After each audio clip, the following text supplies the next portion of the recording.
It's November the 13th, and I was out at Gulfstream Park West this afternoon, and it was a gorgeous day, as you can see here by the paddock in the background. Next week, we will be up north visiting family in Ohio and Pennsylvania, and this is the weather they had yesterday.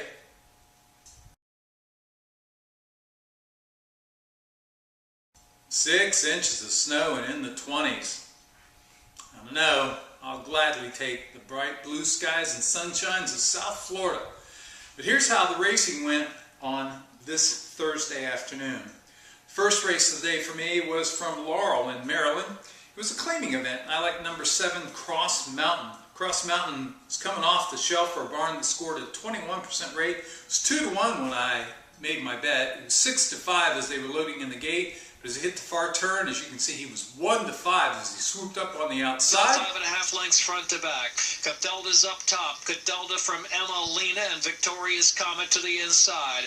And now Princess Perfect is under pressure, and Cross Mountain is looping around on the outside with a brisk run. Here is Cross Mountain on the deep outside. A rail run for Victoria's Comet. They've come at Catalda to try to take the lead in a 49 3/2 mile. They're into the stretch. And Cross Mountain, rugged cross to the center of the track. The ones deepest out to the front from Catalda next, then Emma Lena, and Victoria's Comet retreats. They're coming to the final furlong and a half. Second wire in the mile run, and it's Cross Mountain and Daniel Centeno from the battling Catalda, then Rugged Cross and Emma Lena. Cross Mountain 1-5 will find the wire by 2.5. And I'll take the first win of the day.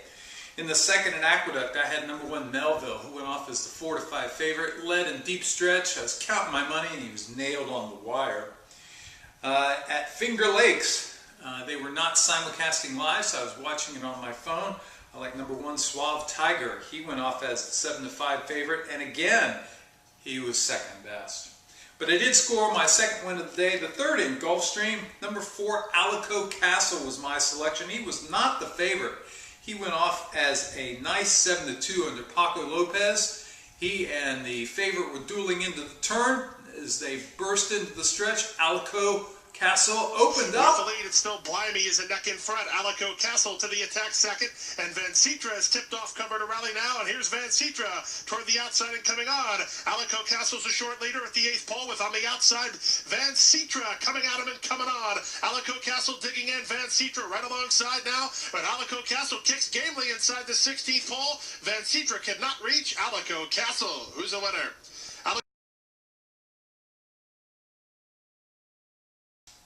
Oh, that's nice. Over $20 I got on that one. In the 5th at Finger Lakes, I was second again as the 3-4 favorite. At Laurel, I had Shivago just flying through the stretch on the turf, second as 7-2. Man, so close today. The 6th at Aqueduct, I had 2 primetime best bets of the day, and this was the first one. Number 3 Genre, going a 1-turn mile in a maiden special weight contest, being sent out by Todd Pletcher, ridden by Johnny Velasquez. He had been at best of the rest, second at this 1-turn mile last time. He was collared at the 3/8 pole, and it was a stirring stretch duel. The length of the stretch. Coming through the quarter pole. Fair Point. Genre's under the whip in between horses. My Sweet Girl is down at the rail. Less than 3/16 to the wire. The 3 of them are still battling it out. Now an 1/8 to the finish. And it's Fair Point and Genre. And there's nothing between them. Then My Sweet Girl, and Right Decision, and Bonnet Plume, Genre on the inside, Fair Point on the outside. Terrific stretch duel that goes to Genre. Oh yeah, Genre. I had 20 to win, cashed for over $40.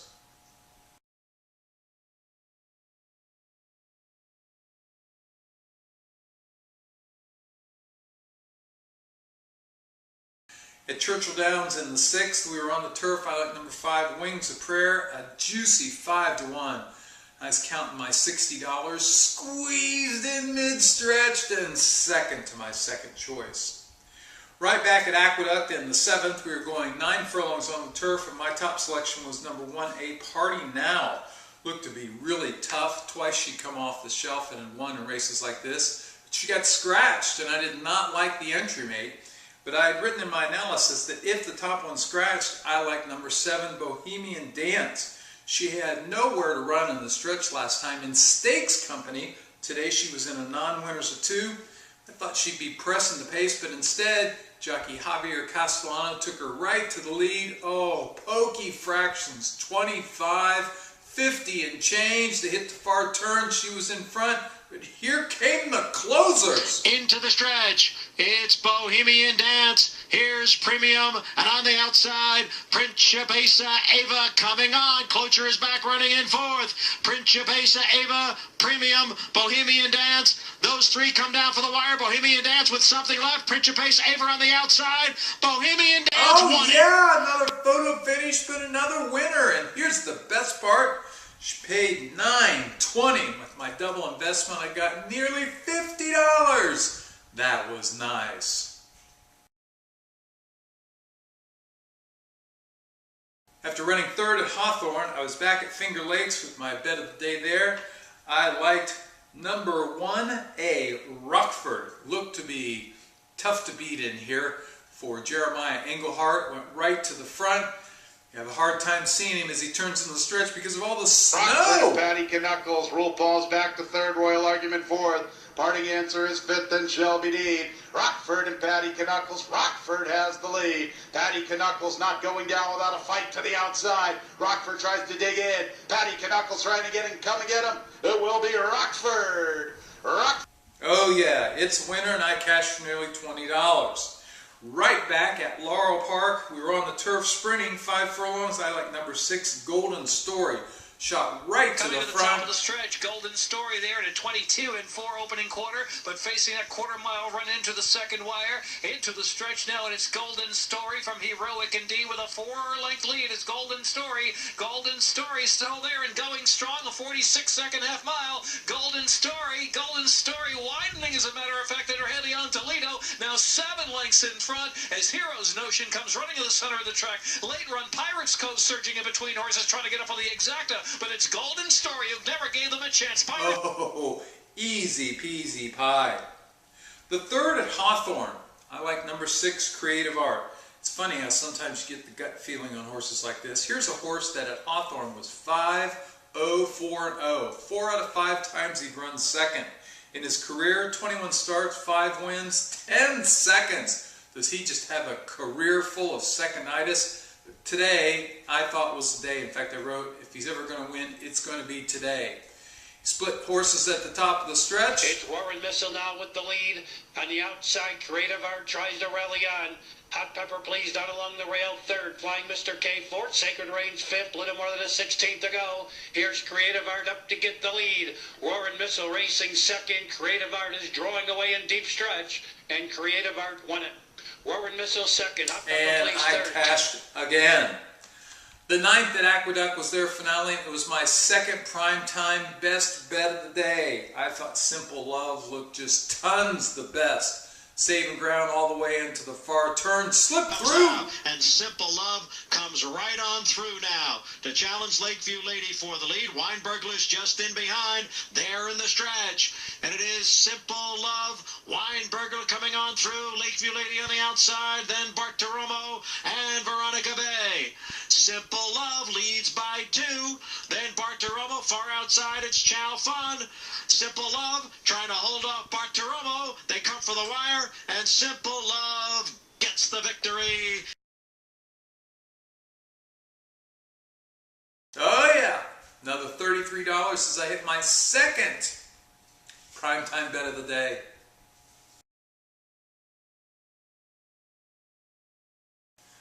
The 9th at Gulfstream, we were going a 2-turn mile, a claiming event.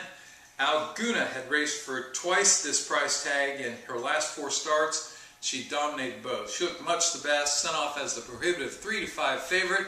Number 4, Alguna, took over. At the top of the stretch with 3/16 to go. Dividing settles into the stretch on top by 2. Here's Alguna tipping off the fence and confidently handled White Lion to the outside. Then to the rail, it's Cabrini Light. Late run from Madame Grace. Inside the final 16th, Alguna takes the lead. Alguna's in front. Late run from Madame Grace. She's flying on. Madame Grace is rolling, but Alguna is home first. and I had my 9th winner on the day. At Hawthorne, we were going in a claiming event, 6 furlongs, and my pick was number 1, Rum Therapy. It was 5-1 in the program, which I could not figure because he just won 2 straight at this distance, at this level, over this track. The only thing I could figure was because he comes from way, way out of it. Maybe the crowd thought, or the program lines maker thought he couldn't do it again. Sure enough, to hit the far turn, number 1, Rum Therapy was near the back of the pack, and here he came wide down the stretch. Go Daddy Girl 4th. Towards the inside, Sparkling Ruler 5th. Shining On comes on 6th. Around the turn, they're in the stretch. My Italian Roll. Dropping back was Look Who's Here. Here's closing up on the outside. Comes Ibs Mystery right behind her. Go Daddy Girl. Down along the rail is Sparkling Ruler. And from far back here comes Rum Therapy. Rum Therapy now closing on the outside quickly for the lead. That's Rum Therapy on the outside taking the lead. Here's a late move by Sparkling Ruler and My Italian Rule, but it was Rum Therapy. He had a juicy 740s. He won his 3rd in a row, and I cashed for nearly $20 on my 10th win of the day. The highlight score of the day came in the 10th at Gulfstream. It was a 5 furlong claiming event on the turf. Typically these kind of turf events are won by some front-end sprinter, and there appeared to be several of those. And as I wrote in my analysis, it's dangerous to think that there will be a speed duel and set it up for a pace presser or a closer, because generally one of them takes the lead and goes wire to wire. But today, I just thought that would be the case. And then you looked at the statistics. Trainer Kirksey, 80, scoring at over 40% with all of his runners. And when he puts Edgar Zayas up, they win at over 45%. Those numbers are hard to go against, even at a short price.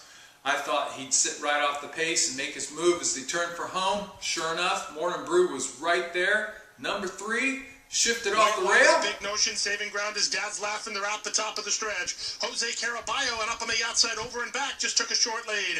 Alpha Slew is 2nd. Morning Brew to the attack now, and in behind horses and coming on is All About Yassam down the outside and Statutorial. This is up for grabs. Morning Brew just took the lead. All About Yassam coming up the inside lane. Morning Brew and All About Yassam. Statutorial up to 2nd. Morning Brew won it.